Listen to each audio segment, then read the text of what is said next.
untuk menggerebek Universitas UIN Makassar secara keseluruhan pada tanggal 15 Desember tahun 2024. Dan di sanalah akhirnya polisi menemukan adanya uang senilai 446,7 juta rupiah yang disimpan di salah satu gedung kampus dengan pecahan uang sebesar 100.000 rupiah.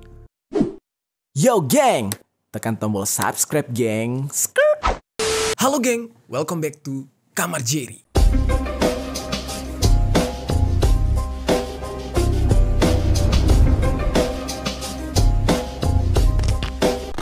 Geng, beberapa hari yang lalu ada sebuah kasus yang cukup mengherankan sekaligus mencengangkan bagi banyak orang. Sebab ini kasus yang gak main-main. Gue sebagai warga negara Indonesia tuh makin berpikir ya geng, kok negara kita seamburadul ini ya? Kayak apa ya? Iya, gue gak bisa menggambarkan gitu. Dari segala lini itu ada aja problemnya. Kursi-kursi pejabat yang sebagian kecilnya diisi oleh orang-orang yang tidak kompeten ya, sudah terbukti tidak kompeten tapi tidak kunjung ditindak gitu. Sampai ke masyarakat bawahnya pun juga banyak problemnya, banyak masalahnya. Hari ini ada lagi nih kasusnya nih, lebih gila lagi, yaitu sindikat uang palsu. Kebayang ya, kita mati-matian nih, pontang-panting nih ya, setiap pagi harus bangun, belajar, ada yang kuliah dulu baru dapat kerjaan, semuanya tujuannya untuk apa? Biar mendapatkan uang rupiah dan bertahan hidup, mengejar kebahagiaan dan lain-lain. Ya, selama ini tanpa kalian sadari, kalian tuh capek banget hidup tuh cuma buat ngerjar itu tuh kertas tuh yang bergambar pahlawan dan pemerintah itu. Mungkin fenomena kayak gini atau kasus pemalsuan uang kertas kayak gini ya sudah lumrah lah, sudah sering kalian dengar gitu. Nah tapi kali ini tuh benar-benar bikin miris karena pelakunya itu bukanlah orang-orang yang bisa kita sebut sebagai orang yang berprofesi sebagai penjahat gitu. Kalau misalkan mereka memang profesinya adalah penjahat ya udah kita bisa mewajarkan, namanya juga orang jahat. Nah tapi di kasus kali ini yang melakukan tindakan kejahatan pemalsuan uang kertas ini adalah oknum-oknum yang berasal dari universitas. Orang-orang yang ada di balik tiang generasi lah gitu ya. Jadi generasi bangsa ini akan terdidik, akan pintar ya karena mereka-mereka orang. Tapi justru mereka yang membuat kecurangan ini. Ini benar-benar miris banget. Dan yang paling gilanya adalah kalau selama ini kasus-kasus kayak gini tuh biasanya pabriknya atau tempat percetakannya itu di rumah kosong, kontrakan, atau gudang. Ya tempat-tempat yang bisa kita katakan memang pantas untuk dicurigai gitu. Nah tapi tidak dengan kasus yang ini geng. Pabriknya atau tempat dicetaknya uang palsu tersebut justru di sebuah perpustakaan kampus, yaitu di Universitas Islam Negeri atau UIN Alauddin Makassar. Atas kasus ini, pihak kampus pun menonaktifkan kepala perpustakaan dan 2 staf kampus yang jadi tersangka. Kacau nggak tuh? Padahal kan di sana banyak mahasiswa-mahasiswinya, dosen, staf kampus, dan lain-lain. Kok bisa percetakan uang palsu bisa beroperasi di sana? Apa orang-orang di sana nggak ada yang curiga atau sadar selama ini? Kalau yang dicetak itu buku palsu, ya mungkin aja orang nggak sadar. Tapi kalau uang palsu, orang-orang jelas lihat lah. Uang yang di print, ya kan? Pecahan 100.000, 50.000. Itu kan apa ya, untuk manusia modern fitrahnya lah ya. Fitrah manusia modern tuh ngelihat uang udah pasti kayak sekali lihat kayak uang tuh. Apalagi tumpukannya banyak kayak gitu, masa nggak ada yang curiga gitu. Dan yang menyedihkannya adalah ternyata uang palsu ini sudah beredar di Kabupaten Goa, yang mana itu artinya sudah banyak masyarakat setempat yang kemungkinan besar sudah punya uang palsu tersebut di tangan mereka dan mereka sudah menggunakannya untuk jual beli. Dan pada akhirnya polisi berhasil mengungkap kasus ini dan menangkap oknum-oknum yang terlibat di dalam sindikat uang palsu tersebut. Nah di antara oknum-oknum ini ya nggak lain dan nggak bukan, mereka adalah bagian atau staf dari kampus itu sendiri, dari Universitas UIN itu sendiri, yang menjabat sebagai kepala perpustakaan. Ya ini sebenarnya bisa dikatakan penjahat dengan ilmu geng. Ya kan? Mereka bergelut dengan buku-buku dan informasi di perpustakaan. Akhirnya mereka tahu tuh seluk-beluk dan detail cara membuat uang. Sampai akhirnya mereka pun mencetak uang itu sendiri. Nah hari ini kita bakal membahas kasus yang menggemparkan ini. Termasuk kasus ini bisa gue bilang keren. Si pelakunya itu punya ilmu, bukan orang-orang sembarangan yang langsung ngeprint cetak gitu doang. Dia punya ilmu, makanya dia bisa melakukan ini. Dan kalian harus dengar cerita ini sampai selesai. Ya bukan untuk menginfluence, tapi supaya kalian tahu ternyata nggak ada yang 100% aman di muka bumi ini, termasuk uang yang katanya itu adalah barang atau benda yang sangat sakral dan vital di sebuah negara. Ternyata bisa dipalsukan sedetail dan semirip itu. Langsung aja kita bahas secara lengkap di Permisi, peristiwa misteri dari berbagai sisi.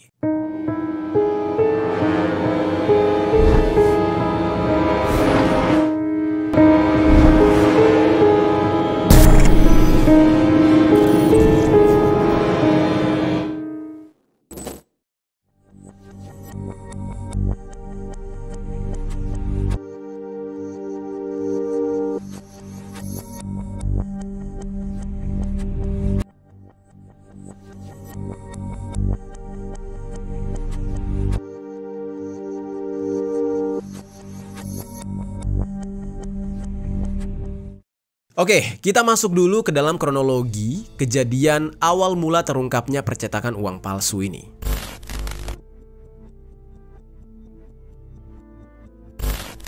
Jadi geng, kasus ini berawal dari pihak kepolisian yang mendapatkan laporan masyarakat Kecamatan Pelangga kalau ada dugaan adanya uang palsu yang beredar.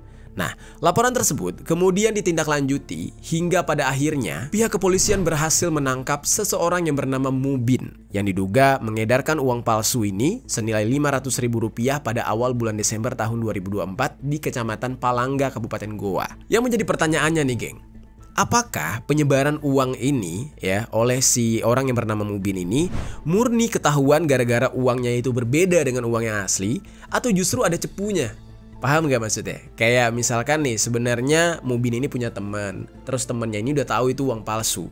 Nah mungkin ada perselisihan atau selek antara Mubin dengan temennya, terus temennya yang bocorin. Bisa kemungkinan kayak gitu nggak? Kalau bisa, berarti itu uang bener-bener mirror 1:1, alias bener-bener mirip banget dengan uang asli. Hanya orang dalam yang bisa membocorkan informasi tersebut. Dan kalau bener begitu, kacau sih. Apa gunanya kita bekerja keras gitu kan? Kita kerja keras buat mendapatkan uang, gaji kita masih dipotong PPN, masih dipotong pajak segala macam. Orang-orang kayak gini bisa nyetak sendiri dan gak akan ketahuan kalau dia gak akan selek sama teman-temannya. Kurang lebih kayak gitu. Oke, kita lanjutkan lagi. Nah, si orang ini di saat itu sedang melakukan transaksi dengan menggunakan uang palsu tersebut. Nah, akhirnya dia ditangkap oleh polisi atas informasi yang polisi dapatkan. Dan pihak kepolisian langsung melakukan pengembangan kasus tersebut. Karena nggak mungkin uang palsu itu bisa beredar tanpa adanya oknum yang mencetak uang tersebut atau sindikat yang lebih besar di belakangnya. Ya, dengan kata lain ada bandarnya lah gitu.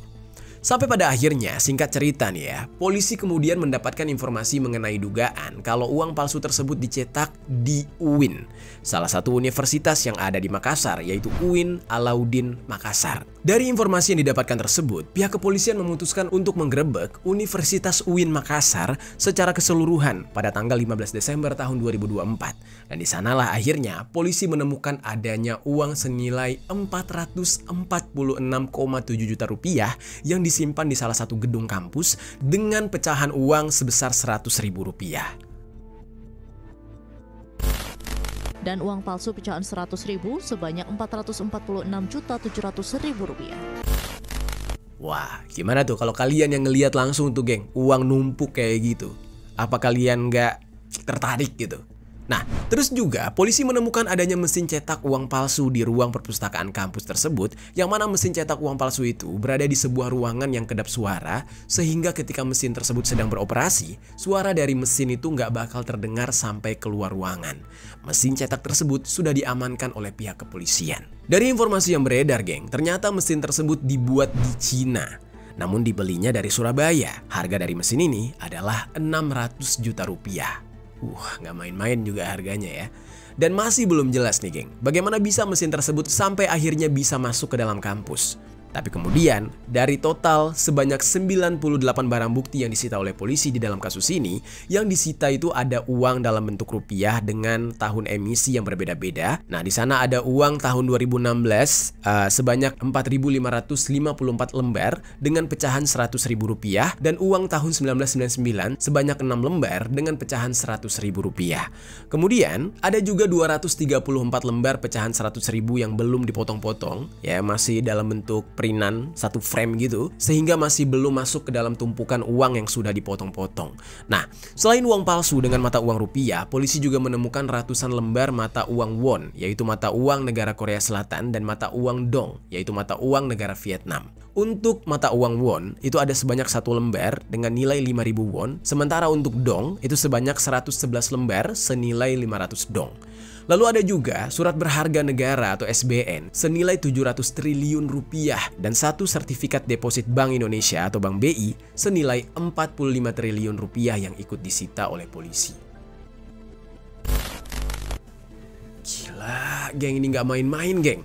Dan untuk saat ini sudah ada 17 tersangka, geng, yang ditetapkan oleh polisi, yang mana di antara mereka itu ada Kepala Perpustakaan UIN Alauddin Makassar yang bernama Andi Ibrahim. Dan berdasarkan dari situs dari kampus, Andi Ibrahim ini selain menjabat sebagai Kepala Perpustakaan, dia juga adalah seorang dosen dari program studi ilmu perpustakaan. Andi ini mendapatkan 2 gelar sarjana, sebagai sarjana agama di UIN Makassar tahun 1995 dan sarjana sastra di Universitas Indonesia tahun 1998. Kemudian beliau melanjutkan pendidikan S2-nya di Universitas Negeri Malang dan lulus pada tahun 2002, lalu melanjutkan S3-nya di UIN Makassar lagi dan lulus pada tahun 2019. Nah, jadi ini orang-orang pintar gitu. Kalau kalian pernah nonton Money Heist, ya, Money Heist yang di Netflix, ini orang, si profesornya lah. Dia nih profesornya yang bertindak sebagai otaknya gitu. Nah, jadi makanya gue katakan tadi, tindak kejahatan yang satu ini mengandung unsur yang cukup keren menurut gue, tapi ya tidak pantas untuk ditiru. Nah, terus geng, dia ini beberapa kali menjadi narasumber di BIMTEK. Salah satunya ketika diadakan workshop literasi perpustakaan yang diselenggarakan oleh UPT Perpustakaan UIN Sultan Haji Muhammad Idris yang berada di Samarinda pada tanggal 4 Juli tahun 2024. Nah, dari sini kita lihat juga dia ini adalah orang yang dihormati. Dan sebagai seorang yang menjabat sebagai kepala perpustakaan, Andi ini bertanggung jawab untuk memperkenalkan layanan dan fasilitas yang disediakan oleh perpustakaan kepada mahasiswa baru setiap tahunnya. Dan menurut informasi yang gue dapatkan, Andi ini pernah bertemu dengan oknum dosen yang bernama Firman Saleh yang sekarang sedang tersandung kasus pelecehan terhadap mahasiswi FIB Universitas Hasanuddin atau Unhas yang kasusnya juga sedang ramai di sana. Mereka pernah bertemu sekitar 2 tahun yang lalu, tepatnya tanggal 26 Maret tahun 2022. Dan 2 tahun yang lalu di kampus Unhas juga yang berlokasi di Tamalan Rea, Makassar. Karena sedang ada agenda benchmarking Fakultas Adab dan Humaniora UIN Makassar di FIB Unhas. Nah, itu baru pelaku utama dan otaknya lah gitu. Selain Andi ini, ada lagi nih seseorang yang bernama Ambo Ala. Nah, dia ini yang berperan sebagai pembuat dan penyuplai benang untuk proses pencetakan uang palsu.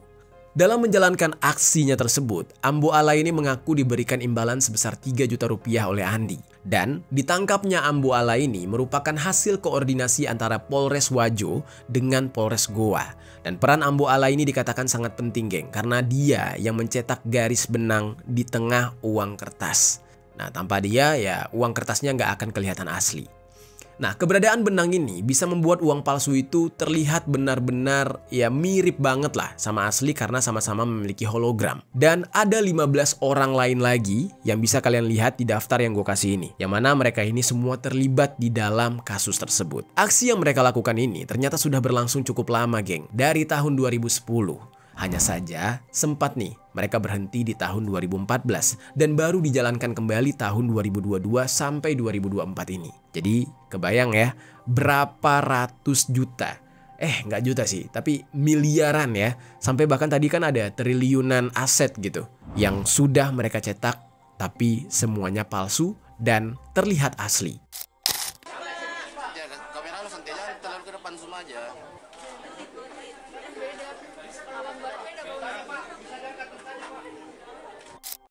Setelah mereka semua tertangkap, polisi pun membeberkan kronologi lengkap mengenai penangkapan dari semua tersangka ini. Seperti yang gue ceritakan sebelumnya, kalau awalnya polisi menangkap Mubin yang diduga mengedarkan uang palsu terlebih dahulu.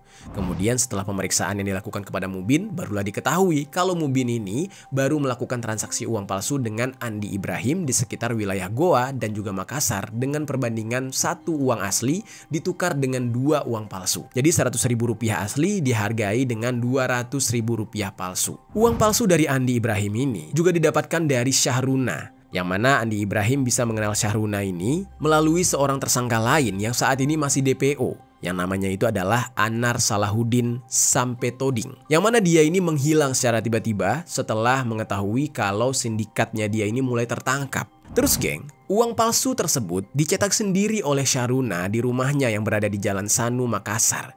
Sementara Mubin yang sudah mendapatkan uang palsu tersebut langsung melakukan jual beli uang palsu ke tersangka lain yang bernama Kamarang. Terus ada Irfandi, Satariah, Sukmawati, dan Andi Khairudin. Lalu, polisi baru mendapatkan informasi geng kalau pembelian bahan baku untuk pembuatan uang palsu pecahan 100.000 itu dibiayai oleh Anar Salahuddin Sampetoding tadi melalui perantara yang bernama John Biliater Panjaitan. Nah, bahan baku tersebut ada yang diimpor melalui seorang importir yang bernama Reza dan barang-barang tersebut berupa kertas, tinta, dan sementara bahan baku lainnya itu ada yang dibeli melalui aplikasi online yang memang mudah untuk didapatkan di Indonesia. Terus geng, Andi Ibrahim ini ditangkap pada tanggal 8 Desember tahun 2024 di rumahnya. Syahruna juga ditangkap di Jalan Sunu yang merupakan rumah dari Anar Salahuddin Sampetoding yang mana dia sedang berada di sana. Nah, kemudian berlanjut pada tanggal 9 Desember tahun 2024, pihak kepolisian pun menangkap Sukmawati dan Satariah di rumah mereka masing-masing yang berada di Makassar. Lalu, polisi melakukan penangkapan lagi di rumahnya Anar terhadap John Biliater Panjaitan keesokan harinya. Nah, setelah itu barulah ditangkap Andi Khairudin di kantor BRI yang berlokasi di Jalan Ahmad Yani, Makassar. Terus berlanjut, 2 hari kemudian setelah pengembangan kasus, ada 7 orang yang lain ditangkap juga di daerah Mamuju dan Majene, dan ada 1 orang di daerah Wajo. Yang di Mamuju ada tersangka dengan inisial MB yang merupakan staf dari UIN Alauddin Makassar. Dan setelah MB ini ditangkap, polisi mencari adanya tersangka lain dari keterangan MB dan akhirnya berhasil menangkap lagi 2 oknum aparatur sipil negara atau ASN di wilayah Sulawesi Barat yang berinisial TA dan juga MMB. Hasil keterangan MB kemudian ditangkaplah 2 oknum ASN di Sumbar, yakni TA 52 tahun dan MMB 40 tahun. Kemudian dari pengembangan penyidikan yang dilakukan oleh polisi, ditangkap lagi 2 orang yang berinisial IH dan berinisial WY. Dan 2 tersangka terakhir ini ternyata sama-sama bekerja sebagai wira swasta dan mereka semua ditangkap di daerah Mamuju. Dari beberapa informasi yang berhasil didapatkan oleh polisi dari keterangan para tersangka yang udah ketangkap, uang palsu tersebut memang diproduksi di UIN Makassar, geng. Tapi sebagiannya ada yang diproduksi di rumah para tersangka. Nah, kemudian uang-uang tersebut barulah dibawa ke Kabupaten Mamuju pada pertengahan bulan November kemarin. Uang palsu itu bisa sampai ke Mamuju karena dibawa oleh MB, karena dia yang mendapatkan perintah dari Andi secara langsung untuk mencari jaringan di Mamuju. Atas perintah tersebut, MB ini kemudian menghubungi relasinya yaitu si TA tadi melalui telepon dan MB meminta kepada TA agar mencari orang yang mau membeli uang palsu tersebut dengan mengiming-imingkan bahwa TA akan diberikan bonus kalau ada yang mau membeli uang itu. Dan setelah itu, TA kemudian mendatangi IH yang bekerja sebagai tukang jahit untuk menawarkan uang palsu dari MB ini. Nah, TA bilang ke IH agar dia bisa menyiapkan uang sebesar 10 juta dan nantinya TA bakal memberikan 20 juta kepada IH. Ketika mendengar akan mendapatkan uang lebih banyak, IH pun menyetujui dan menerima tawaran dari TA dan terjadilah pertukaran dan transaksi tersebut antara TA dan IH. Kemudian TA sempat mengabari MB kalau dia berhasil menjual uang tersebut dan sebagai bentuk terima kasih, MB memberikan uang sebesar 1 juta kepada TA. Terus nggak sampai di situ, yang berinisial MMB, oknum ASN yang lain juga diberikan uang palsu sebesar 3,5 juta rupiah dan juga yang berinisial WY diberikan uang palsu senilai 2 juta rupiah. Dan uang tersebut kemudian mereka belanjakan di banyak toko swalayan agar bisa beredar di Mamuju. Dan dikatakan ada sekitar 9 juta rupiah nilai uang yang beredar di Mamuju saat ini dan peredaran uang tersebut terjadi di sekitaran kampus. Nah, hal ini diketahui karena ada petugas SPBU Pertamina di Kelurahan Samata, Kabupaten Goa yang menemukan adanya beberapa uang palsu yang digunakan ketika transaksi. Nah, jadi secara bentuk uang palsu itu memang gimana ya, geng? Ya nggak bisa kita lihat secara kasat mata lah. Tapi ketika uang tersebut masuk ke mesin ATM, mau disetor ke mesin ATM gitu, mau ditabung, itu pasti ditolak. Karena ada sesuatu yang tidak lengkap di dalam unsur fisik uang tersebut. Pasti itu ada tanda pahlawan ya di bawahnya. Itu hanya bisa dilihat kalau kita terawangkan. Ya. Tapi kalau uang palsu tidak diterawangkan pun biasanya sudah terlihat. Ya. Jadi karena dia gambar. Terus geng, dari tempat beredarnya uang palsu tersebut, terutama di daerah kampus dan SPBU tadi, jarak dari SPBU ke kampus 2 UIN Makassar itu sekitar 1 km. Dan diketahui adanya uang palsu yang beredar di SPBU tersebut sekitar awal bulan ini dengan ditemukannya 3 lembar uang palsu dengan pecahan Rp100.000. Dari hasil penggerebekan di kampus UIN Makassar, itu banyak sekali orang-orang yang kaget. Tidak menyangka kalau universitas yang satu ini, yang mana ini universitas yang cukup ternama gitu ya, bisa ada skandal kayak gini. Dan melalui peran salah satu tersangka yang bernama Ambo Ala, uang palsu tersebut bisa sangat mirip dengan uang asli. Nah kalau kalian lihat sekilas ya nggak akan tahu geng kalau itu uang palsu. Dan benar-benar semirip itu. Apalagi para tersangka ini juga cukup banyak, yang artinya potensi pengedarannya juga cukup tinggi. Apalagi berdasarkan penyelidikan yang dilakukan oleh polisi, kalau ternyata uang palsu tersebut sudah beredar di pertengahan bulan November. Yang berarti uang itu sudah beredar sebelum pilkada. Karena di saat pilkada berlangsung pada tanggal 27 November kemarin, ya itu kan banyak juga uang yang beredar ya di masyarakat gitu. Perputaran uang kampanye itu juga besar banget di masyarakat. Nah hal ini menjadi kecurigaan kalau ada orang-orang besar yang mungkin bermain dengan sindikat tersebut. Terus ditambah lagi, kalau kita lihat dari harga mesin cetaknya, yaitu sekitar 600 juta rupiah, dapat dari mana uang sebanyak itu? Berarti kan ada orang yang memang memiliki banyak uang yang menjadi donatur untuk bisa membeli mesin tersebut. Makanya mesin itu bisa kebeli gitu. Dan oleh karena itu, pihak kepolisian masih melakukan upaya mengembangkan kasus ini untuk melihat apakah ada orang besar yang terlibat dan apakah kemungkinan ada oknum lain yang ikut menjalankan sindikat ini. Sebab dari 17 tersangka tersebut, itu belum semuanya, karena masih ada 3 orang yang masuk ke dalam daftar pencarian orang atau DPO, termasuk dengan yang namanya Anar Salahuddin Sampetoding. Nah namun kemudian ada dugaan dari pihak kepolisian terhadap kasus ini geng, yaitu bisa jadi produksi uang palsu ini memang diperuntukkan untuk keperluan pilkada kemarin. Sebab diketahui si tersangka yang bernama Anar ini adalah seorang politisi yang sempat ingin maju pada Pilgub Sulawesi Selatan kemarin. Namun dia kurang mendapatkan dukungan. Dia juga diketahui sempat mencalonkan diri jadi calon wali kota Makassar pada tahun 2013. Dan kemudian Anar beserta 2 DPO yang lain sempat mengajukan proposal kepada salah satu calon kepala daerah di Kabupaten Baru pada pilkada kemarin. Hanya saja ternyata nggak diterima. Dan Anar juga memiliki peran yang tidak kalah penting karena uang palsu tersebut sempat diproduksi di rumahnya dia. Nah, jadi mungkin buat kalian nih ya, orang-orang yang sempat menerima serangan fajar gitu ya, black campaign, uang-uang yang nggak halal lah dari kampanye-kampanye pejabat ini ketika pencalonan mereka kemarin, coba cek deh, kalian udah belanjain belum tuh uang? Kalau belum, ya periksa lagi asli apa enggak. Takutnya nanti malah kalian yang terseret-seret geng.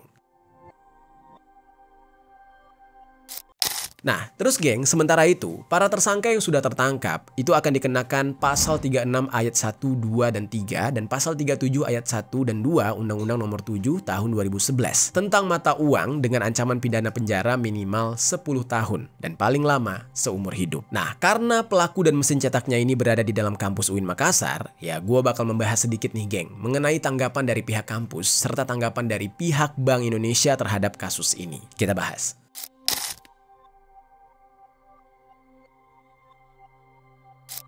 Jadi geng, dikarenakan pencetakan uang palsu tersebut dilakukan di dalam Universitas UIN Makassar, rektor dari UIN Makassar yang bernama Profesor Hamdan Juhanis itu mengatakan di dalam konferensi pers kalau aksi yang dilakukan ini membuat dia geram serta malu sebab baik pihak rektorat, dekanat, sampai dengan staf kampus itu berusaha untuk membangun reputasi kampus sebaik mungkin. Nah, karena keterlibatan dari salah satu staf kampus itu sendiri, Hamdan menegaskan kalau Andi serta 1 orang lagi yang terlibat di kasus ini sudah diberhentikan secara tidak hormat dari posisi mereka di universitas tersebut. Dan pihak UIN Makassar mengapresiasi langkah yang dilakukan oleh pihak kepolisian dalam mengungkapkan kasus ini. Dan mereka akan mendukung polisi agar bisa mengusut secara tuntas sampai ke akar-akarnya. Ya jelas universitas malu lah geng dengan kasus tersebut. Selaku pimpinan tertinggi di UIN Alaudi, selaku rektor, saya marah, saya malu, saya tertampar. Terus geng, pihak Bank Indonesia Ya, ini kan berhubungan banget dengan lembaga yang satu ini. Mereka juga buka suara terkait kasus ini melalui Marlison Hakim sebagai Kepala Departemen Pengelolaan Uang di Bank Indonesia. Marlison itu mengatakan kalau BI sudah melakukan koordinasi intensif bersama dengan Polda Sulawesi Selatan dalam mengungkapkan kasus ini. BI juga siap untuk mendukung Polri dalam proses penyidikan dengan melakukan klarifikasi atas barang bukti uang palsu dan siap untuk memberikan bantuan ahli rupiah kalau memang dibutuhkan. Dan upaya yang BI serta Polri lakukan itu sebagai bagian dari unsur Badan Koordinasi Pemberantasan Uang Palsu atau disingkat dengan BOTASUPAL. Nah, dengan upaya tersebut diharapkan agar potensi peredaran uang palsu nantinya bisa ditekan serendah mungkin sehingga bisa meningkatkan kredibilitas dan kepercayaan terhadap uang rupiah di masyarakat. Sekarang aja nilai dari uang rupiah kan anjlok terus terhadap dolar. Ditambah dengan masalah beredarnya uang palsu ini, ya ditakutkan bakal menurunkan kepercayaan masyarakat terhadap rupiah itu sendiri. Bisa-bisa perputaran ekonomi di negara kita makin anjlok. Sebab undang-undang negara kita juga mengatur, geng, kalau selain Bank BI itu nggak boleh ada oknum yang memproduksi uang. Bank-bank biasa seperti BNI, BRI, BCA, dan yang lain-lain itu nggak boleh tuh mencetak uang. Ya apalagi masyarakat biasa. Hal ini diatur dalam pasal 26 ayat 1 Undang-Undang Nomor 7 Tahun 2011 tentang mata uang yang mengatakan kalau setiap orang dilarang memalsukan uang rupiah dan kalau sampai ada yang melakukannya akan dikenakan sanksi pidana dan kurungan penjara. Nah, kemudian larangan ini juga ada di dalam pasal 374 Undang-Undang RI Nomor 1 Tahun 2023 KUHP. Kalau pemerintah akan menindak tegas setiap yang memalsukan uang dengan bermaksud untuk diedarkan atau meminta mengedarkan sebagai uang asli dan bisa dipidana penjara paling lama 10 tahun dan denda paling banyak 5 miliar rupiah. Ditegaskan lagi nih geng, pada pasal 375 ayat 2 KUHP, kalau pelaku yang mengedarkan uang dan membelanjakan uang palsu ini sebagaimana yang dimaksud di dalam pasal 374 akan dipidana paling lama 15 tahun dan denda paling banyak 50 miliar rupiah. Ya, jadi sebenarnya pemerintah sudah sangat berusaha, tapi memang para penjahat-penjahat ini lihai banget gitu ya dalam melakukan aksi kejahatan mereka. Nah, itu dia geng pembahasan kita hari ini mengenai terungkapnya kasus uang palsu di UIN Makassar yang ternyata melibatkan staf dari kampus tersebut. Dan beberapa ASN lain sampai ke politisi yang sampai sekarang sedang diburu oleh pihak kepolisian. Gimana geng menurut kalian tentang pembahasan kita hari ini? Coba tinggalkan komentar di bawah.